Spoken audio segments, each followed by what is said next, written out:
भारत बड़ी तेजी से आगे बढ़ रहा है। अब भारत को किसी के भी सहारे की जरूरत नहीं, चाहे नौकरी हो या बिजनेस, सभी में भारत अब आत्मनिर्भर बनने की कोशिश कर रहा है। त्योहारों की सीजन की शुरुआत भी हो चुकी है। ऐसे में एक रिपोर्ट से आपको बाखबर होने की जरूरत है। भारत को त्योहारों का देश माना जाता है। यहाँ कुछ दिनों में एक त्योहार के बाद दूसरे त्योहार की एंट्री हो जाती है। भारतीय भी इसमें बढ़ चढ़ कर हिस्सा लेते हैं। देश में ये बिजनेस के लिए भी बड़ा जरूरी होता है, क्योंकि सामानों की खरीद बिक्री होती है। बड़े पैमाने पर ये खरीदारी शो करता है कि हमारी अर्थव्यवस्था ठीक ठाक चल रही है। आपको तो पता ही है कि पिछले कुछ सालों से देश और दुनिया भयंकर महामारी और गंभीर आर्थिक चुनौतियों से गुजर रहा था। सब कुछ मानो ठप हो गया था। भारत जो 135 करोड़ की आबादी वाला देश है, उसमें से 90% लोग इनफॉर्मल सेक्टर में काम करते हैं, यानी उनके पास सरकारी या स्थायी नौकरी नहीं होता। वे या तो बिजनेस करते हैं या स्वरोजगार करते हैं। ऐसे में बाजार में चहल पहल भारतीय अर्थव्यवस्था के लिए बड़ा जरूरी होता है। अब खरीदारी से याद आया कि जब भी दिवाली और दशहरा का समय आता है तो लोग बॉयकॉट चाइना, बॉयकॉट विदेशी सामान का नारा लगाने लगते हैं। यानी अब भारतीय भी जान गए हैं कि कोई भी चीज़ की खरीदारी करनी है तो प्रोडक्ट मेड इन इंडिया होना चाहिए, यानी घर की बनी वस्तु को ही लोग खरीदना चाहते हैं। इससे भारत का पैसा घर में नहीं रहेगा और भारतीय लोगों को रोजगार भी मिल जाएगा। देश इस वक्त गणेश चतुर्थी की पूजा से फेस्टिव सीजन का श्री गणेश भी कर चुका है। इस महीने और आने वाले महीने में दशहरा और दिवाली भी आने वाली है।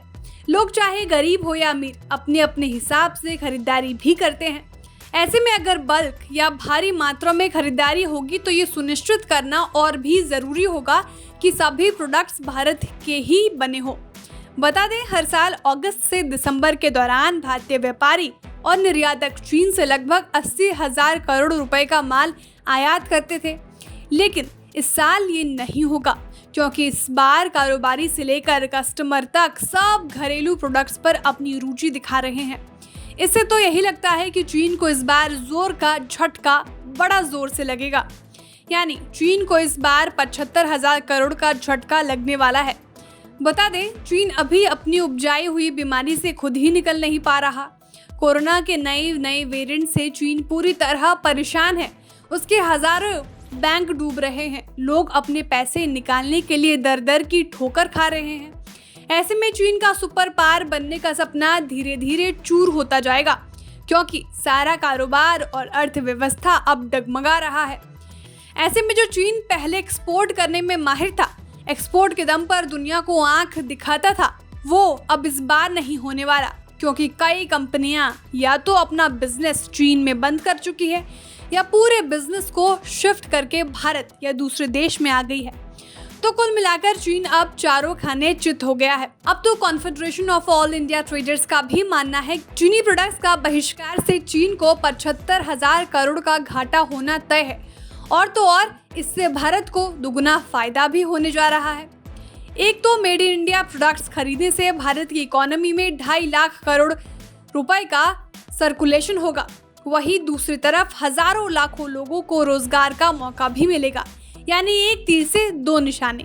बता दें, कैट यानी confederation of all India traders के राष्ट्रीय अध्यक्ष बीसी भारती और राष्ट्रीय महामंत्री प्रवीण खंडेलवाल का मानना है कि प्रमुख रिटेल सेक्टर जैसे एफएमसीजी, सामान, कंज्यूमर ड्यूरेबल्स, खिलौने, कंज्यूमर इलेक्ट्रॉनिक्स, इलेक्ट्रिक अप्लायंसेस और सामान, किचन के सामान और accessories, gift item, personal consumables, confectionery item, home furnishing, tapestry बर्तन, बिल्डर्स हार्डवेयर, फुटवेयर, घड़ियां, फर्नीचर और फिक्सचर, वस्त्र, फैशन परिधान, कपड़ा, घर की सजावट के सामान, मिट्टी के दियों सहित दिवाली पूजा के सामान, देवी देवता, दीवार पर लटकने वाले हस्तशिल्प के सामान, वस्त्र, शुभ लाभ, ओम जैसे सौभाग्य के प्रतीक, गृह सजा के लिए देवी लक्ष्मी एवं अन्य देवी देवताओं के बनाए गए विभिन्न रूप,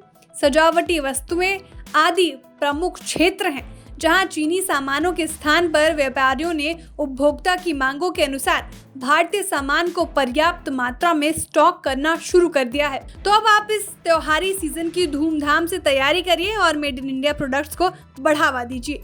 ब्यूरो रिपोर्ट, बिस्ताक।